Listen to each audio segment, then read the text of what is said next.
isso? O que é a capoeira Angola? A capoeira Angola, existia capoeira até mais ou menos metade da década de 30, e começou a haver modificações em relação à tradição. E essas pessoas que modificaram, o mestre Bimba fez uma modificação para os elementos de outra luta, falou, essa é a capoeira regional.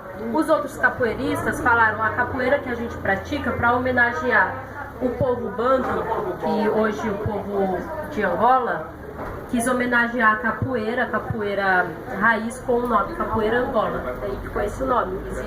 Existe diferenças, tanto de movimentação, de ritual, existe um compromisso com as tradições.